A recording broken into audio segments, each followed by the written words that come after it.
Nah, jadi kalau mau ngusap rambut, kita bisa katakan 4 lah syaratnya. Yang pertama apa tadi? Rambutnya masih bercangkok di kepala. Yang kedua, rambutnya tidak keluar dari batas kepala. Yang ketiga, tidak ada sesuatu benda yang mencegah air wudhu sampai ke rambut. Yang keempat, tidak ada sesuatu benda yang bisa merubah air wudhu. Seperti minyak rambut umpama. Rambutnya pakai minyak rambut, wudhu gini kan, dasar wudhunya. Kenapa? Karena airnya mutaghayyir jadinya. Fahim tuh? Ilham mana? Paham? Baik, yang kelima baca. Nah. Oci kan siapa namanya? Ucit, Ocit. Nah, ayo Cit. Ocit, baca Cit.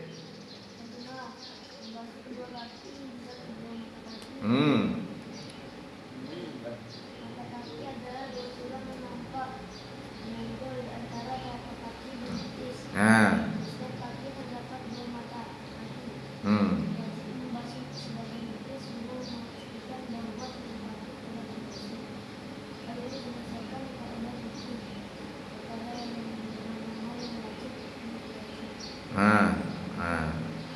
Jadi yang kelima, rukun wudu yang kelima, Ocit, membasuh kedua kaki. Ini sama dengan tangan tadi, modelnya sama. Cuman kalau tangan dari ujung jari sampai mana tangan? Siku. Kalau kaki dari ujung jari sampai mata kaki. Nggak mungkin lah orang mata kaki itu pas-pasan begitu wudu. Nah, jadi kalau mau tanya Bu angkat kaki ya. Ini yang lepas ini nah. Nah, cecupuannya ini. Nah, ini kaki. Tapi nggak mungkin orang wudu pas-pasan begitu gini. Kenapa? Nanti pas ditarik begini. Nah, ketarik dia keluar ke dalam. Yang tadi basah karena tertarik kulitnya basah.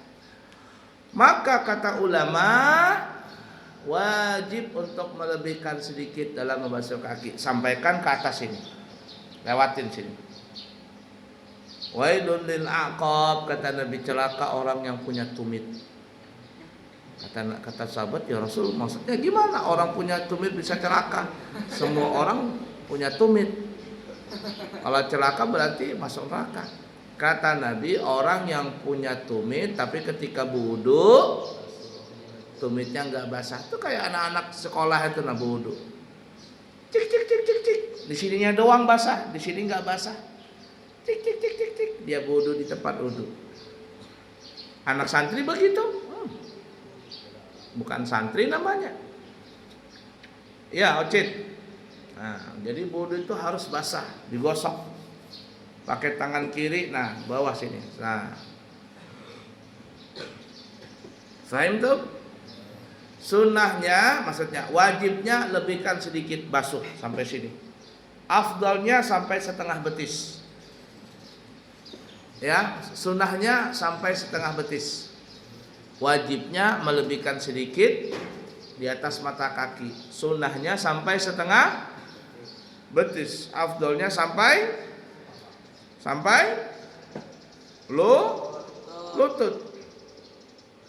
Tapi nggak boleh kamu wudu di depan orang begitu. Nah, banyak depan umum, pahamu kelihatan yang hitam itu.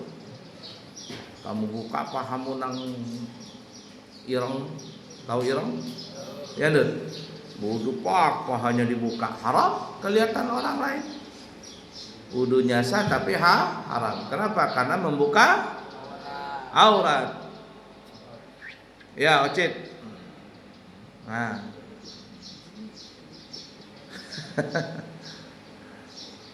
Faham tuh? Nah, kalau orang punya kaki ujung jarinya putus, berarti sisanya aja yang dibasuh. Kalau orang kakinya naudzubillah min dzalik nasallallahu putus sampai mata kaki, maka yang dibasuh ujungnya. Kalau orang putus kakinya di atas mata kaki, maka sunnah membasuh betisnya. Nih, betis apa? Otot betisnya. Kalau orang nggak punya kaki, putus sampai ke lutut, sudah tidak wajib membasuh. Sisanya aja yang kalau ada yang satunya lagi kakinya itu basuh. Kalau orang nggak punya kaki sama sekali, pernah nggak kamu lihat orang nggak punya kaki? Orang nih sampai separuh badan aja, dia cuma lututnya aja ada.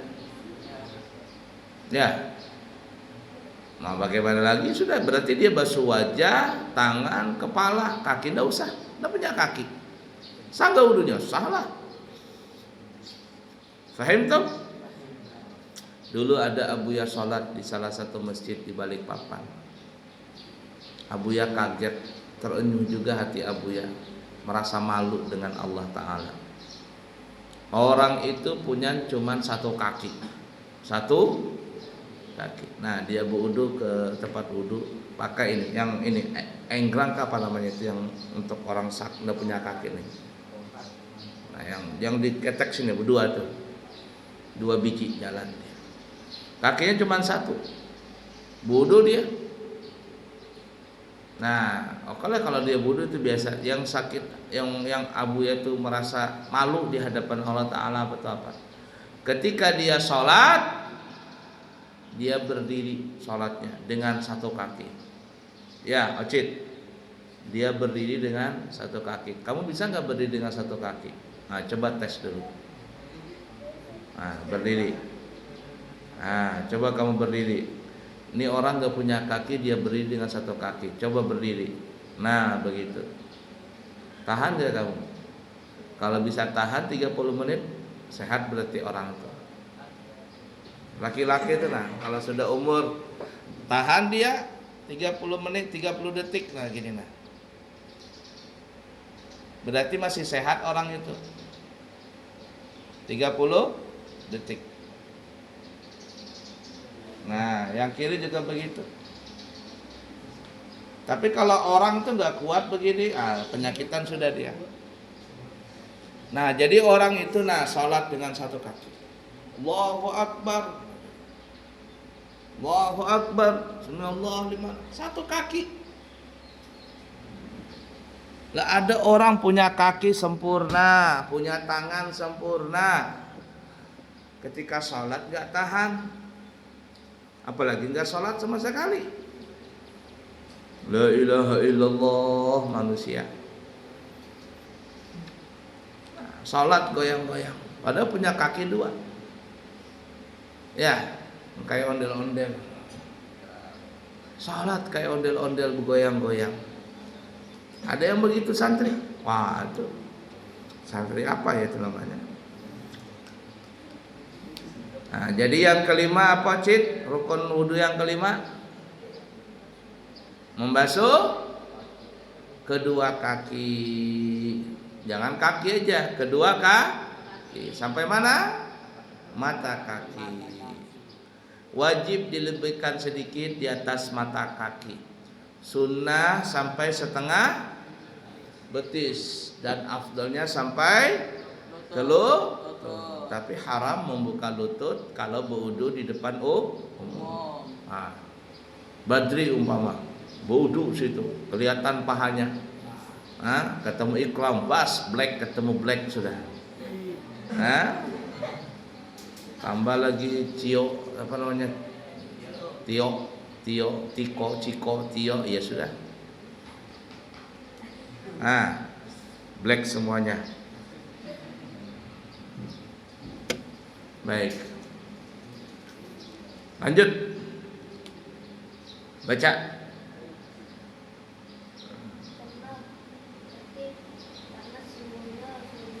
Allahumma shalli wa sallim wa barik alaihi. Ya.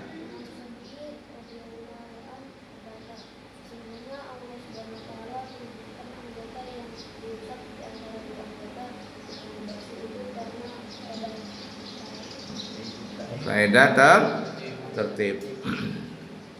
Nah, jadi yang keenam itu tertib. wajah, tangan, kepala, baru kaki. Nah, tidak boleh umpama kaki duluan. Kamu wudu di laut begitu, kaki duluan bercebur. Ya, jangan. Dulu Abuya ngelihat Habib Umar bin Hafid waktu itu di lembah Nabi Allah Hud, ya, Syi'ib Nabi Allah Hud, tempat Nabi Hud dikuburkan.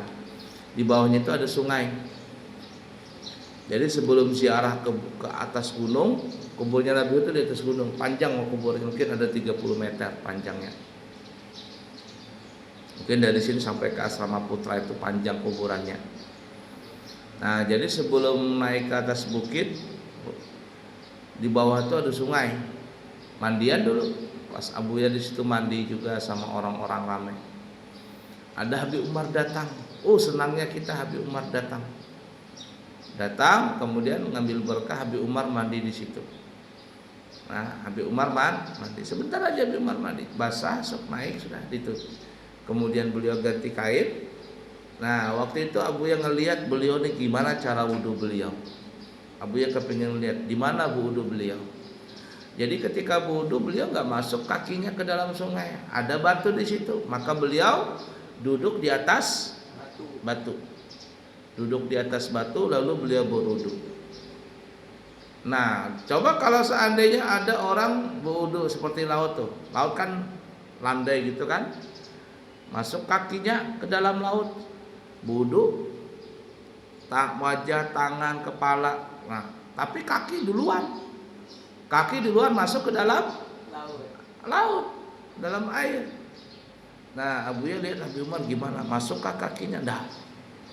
Beliau berwudu di atas batu sambil duduk wudu. Nah, jadi seperti biasa, wajah, tangan, kepala, baru kaki masuk ke dalam air. Fahim tak?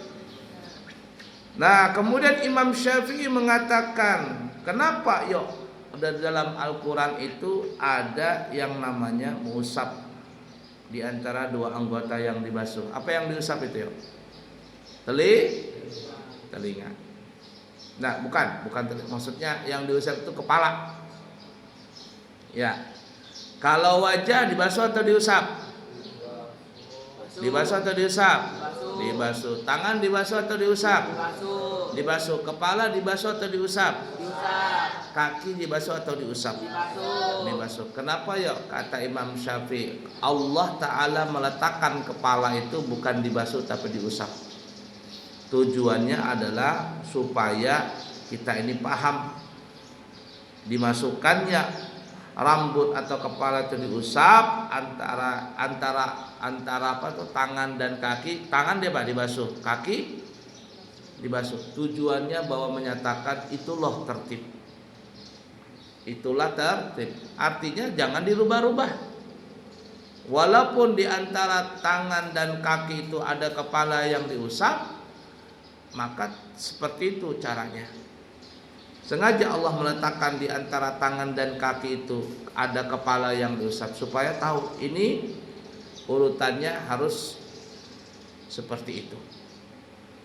Kalau semuanya dibasuh berarti bisa saja sama aja, penting dibasuh semuanya. Tapi karena ada satu yang diusap yaitu kepala, nah menunjukkan bahwa urutannya yang kepala itu adalah nomor 3. Fahim tuh? Baik.